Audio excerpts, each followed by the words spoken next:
मेरे परम पिता परमात्मा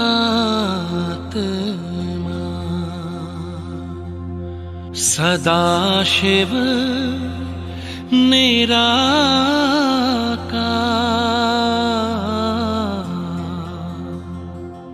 ओ आनंद के सागर,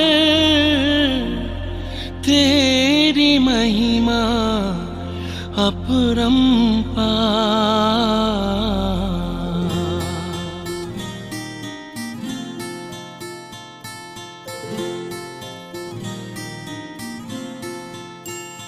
मेरे परम पिता परमात्मा, मेरे परम पिता परमात्मा सदाशिव निराकार, परम पिता परमात्मा सदाशिव निराकार, ओ आनंद के सागर, तेरी महिमा अपरंपार, महिमा अपरंपार, तेरी महिमा अपरंपार। महिमा अपरंपार, तेरी महिमा अपरंपार। मेरे परम पिता परमात्मा।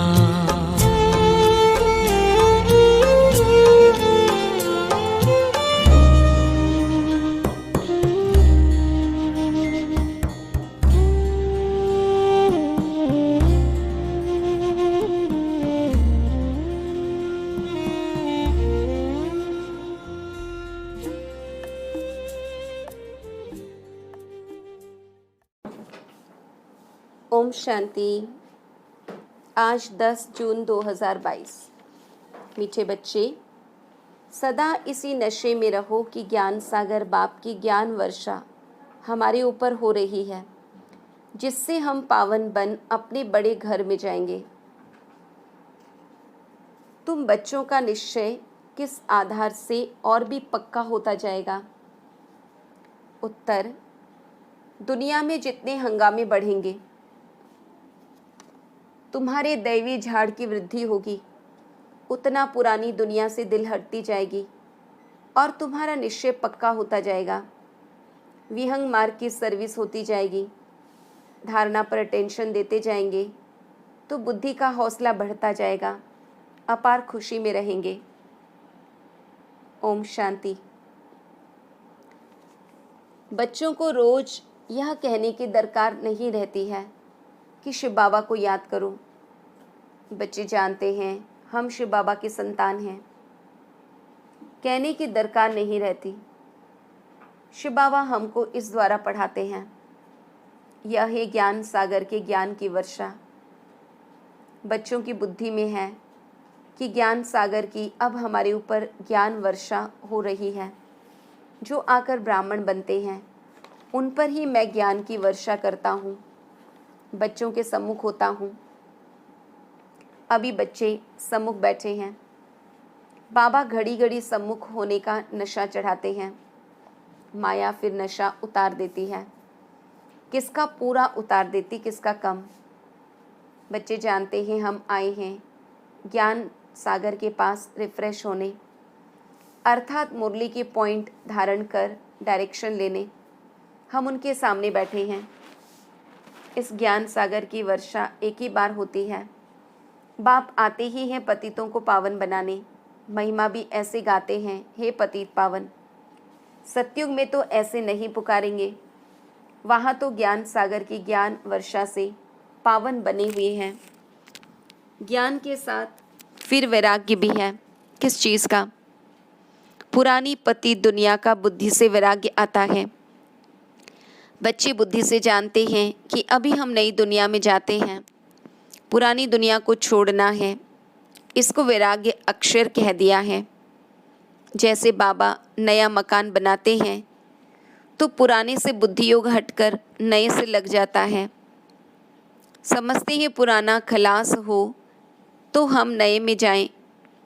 बच्चे भी अंदर में कहते होंगे जल्दी जल्दी स्वर्ग की स्थापना हो जाए, तब हम अपने घर जाएं सुखी होवें। पहले पहले हम साजन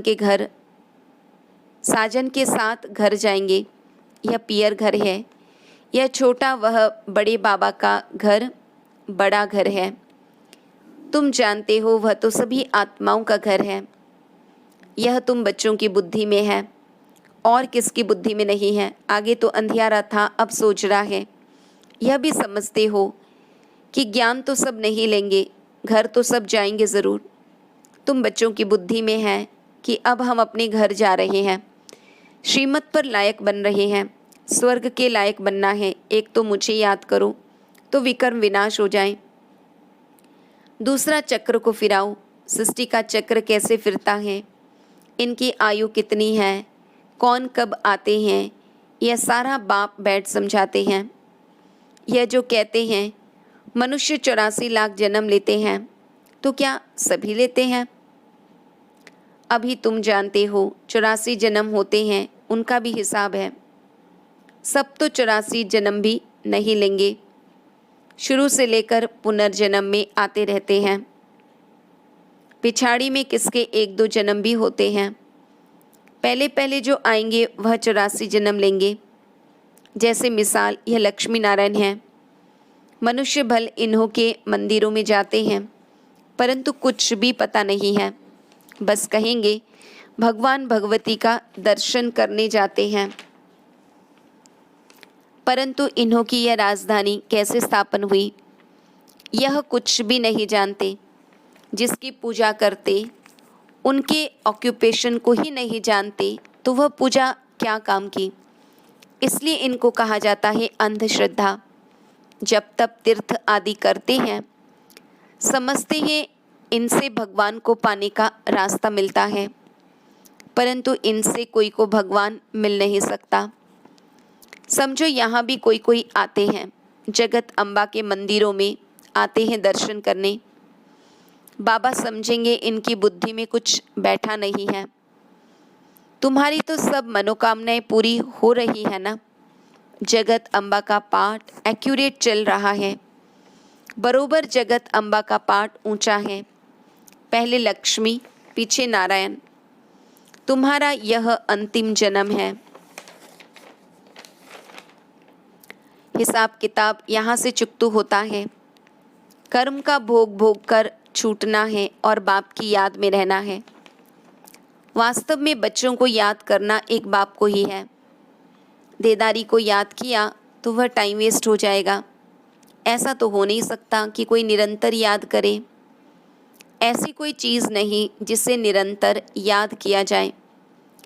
स्त्री पति को भी निरंतर याद कर न सके। जरूर खाना बनाएगी, बच्चों की संभाल करेगी, तो पति थोड़े ही याद आएगा। यहाँ तो तुमको निरंतर याद करने का अभ्यास करना है, ताकि पिछाड़ी में ऐसी अवस्था हो कि एक की ही याद रहे। बड़ा भारी इम्तहान है। 8 रत्नों की भी बड़ी महिमा है। किसको ग्रहचारी बैठती है तो 8 रत्नों की अंगूठी पहनते हैं।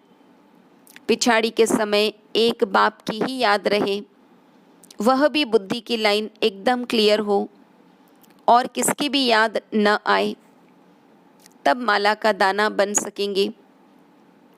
9 रत्नों की महिमा बहुत भारी है, तो अब निरंतर याद करने का अभ्यास करना है। अभी तो 2-3 घंटा कोई मुश्किल याद करते हैं। जितना दुनिया में हंगामे बढ़ते जाएंगे, उतना तुमको निश्चय होता जाएगा। पुरानी दुनिया से दिल टूटता जाएगा। मरेंगे तो बहुत। बुद्धि भी कहती है माया बहुत पुराना दुश्मन है। ऐसी कोई जगह नहीं जहाँ दुश्मन ना हो। तुम बच्चे अभी म्लेच्छ से स्वच्छ बन रहे हो। तुमको ज्ञान है म्लेच्छ के हाथ का हम खा नहीं सकते। गाया हुआ भी है जैसा अन्न वैसा मन। जो खराब चीज़ खरीद करता है, जो बनाता है, जो खाता है, उन सब के ऊपर पाप पड़ जाता है। बाप तो सब बातें अच्छी रीति समझाते हैं। तुम बच्चे यहाँ से रिफ्रेश होकर जाते हो। सारा दिन बुद्धि में सृष्टि चक्र फिरता रहे और अपना घर याद रहे। यहाँ से तुम अपने लौकिक घर में जाते हो तो अवस्था में फ़र्क पड़ जाता है, क्योंकि संग ऐसा हो जाता है। यहाँ बैठे भी कोई कोई का बुद्धि योग बाहर चला जाता है, इसलिए पूरी धारणा नहीं कर सकते हैं। तुम आत्माओं को बेहद का बाप पेट समझाते हैं। तुम आत्मा हो, तुम इस शरीर द्वारा कार्य कर रहे हो।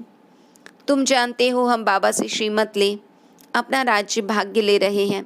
कितनी खुशी होनी चाहिए। गायन भी है।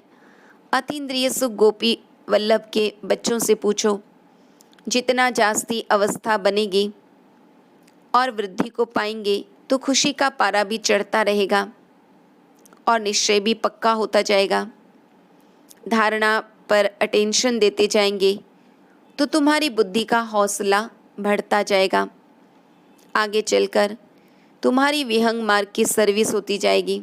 बहुत फास्ट सेवा होगी।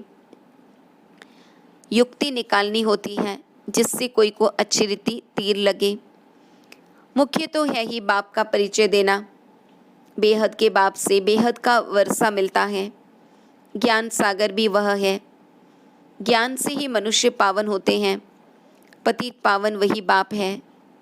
तुम एक ही पॉइंट उठाओ कि सर्वव्यापी की बात से भक्ति भी चल न सके। यह बात अच्छी रीति समझानी है। वो लोग कहते हैं कि इन्हों के ज्ञान से विनाश हुआ। तुम भी कहते हो इस रुद्र ज्ञान यज्ञ से विनाश ज्वाला निकली है। वह भी सच कहते हैं।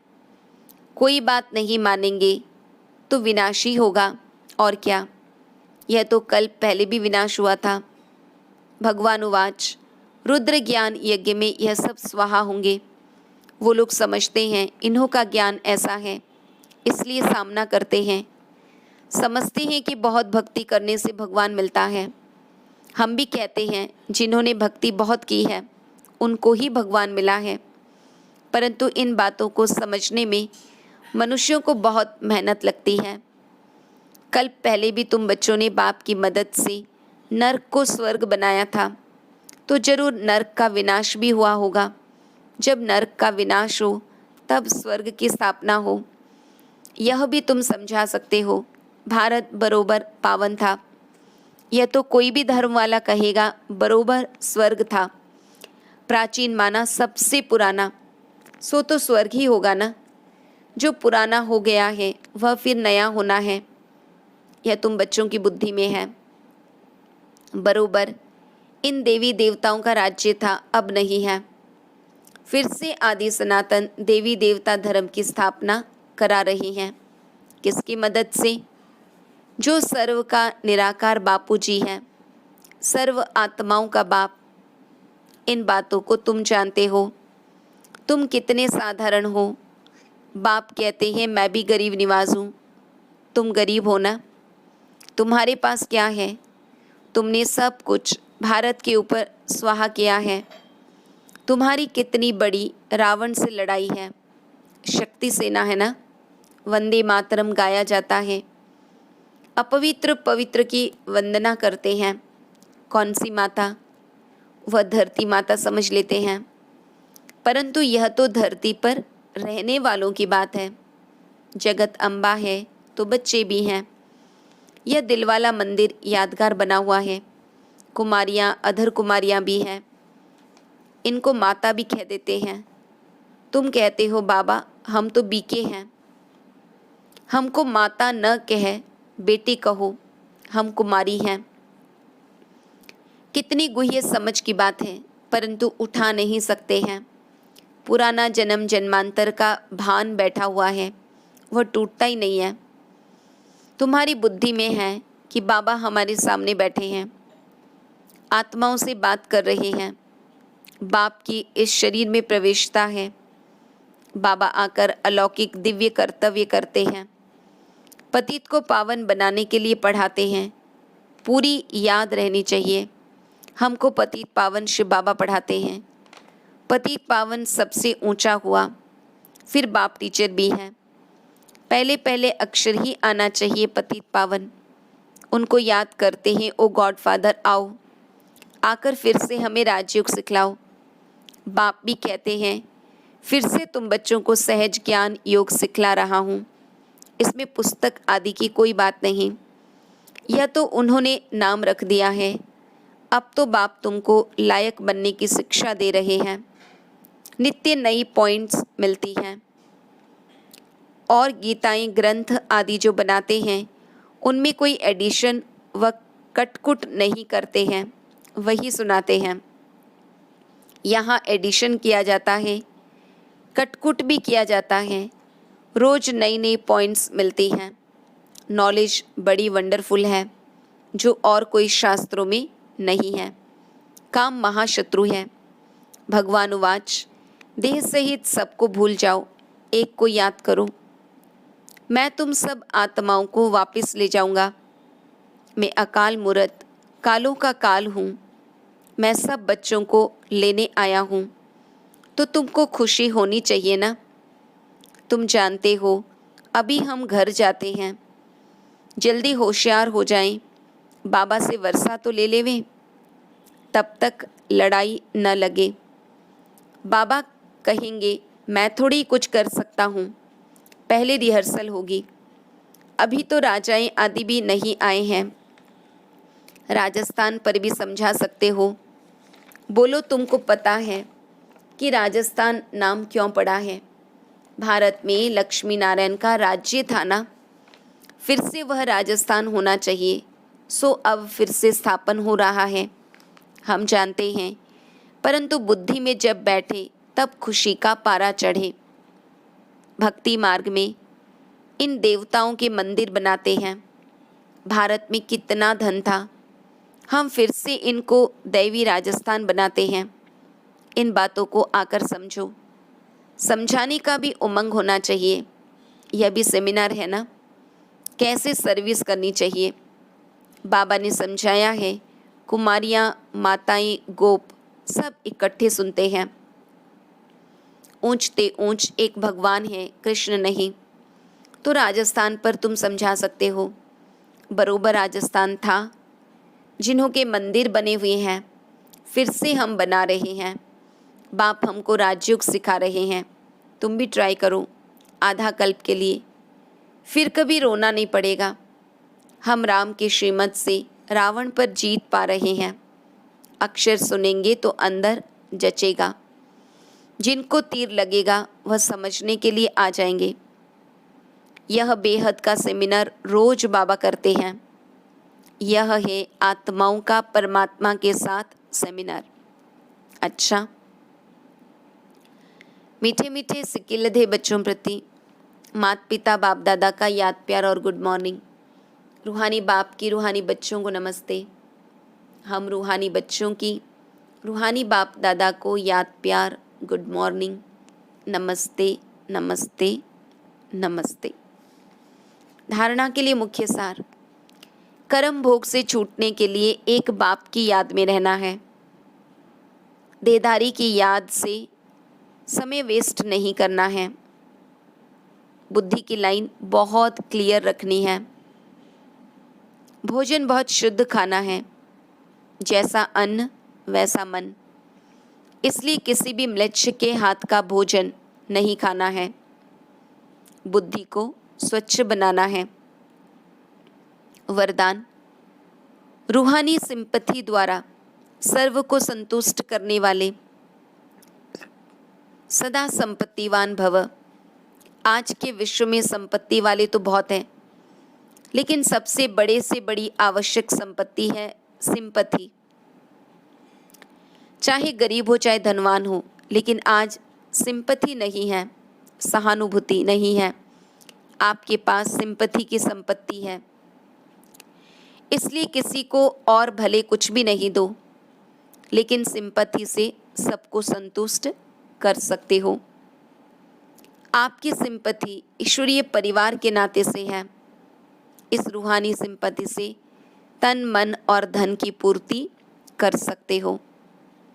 तो बाबा ने कहा रूहानी सिंपथी द्वारा सर्व को संतुष्ट करने वाले सदा संपत्तिवान भव। स्लोगन: हर कार्य में साहस को साथी बना लो तो सफलता अवश्य मिलेगी। हर कार्य में साहस को साथी बना लो तो सफलता अवश्य मिलेगी। ओम शांति। शुक्रिया बाबा, शुक्रिया।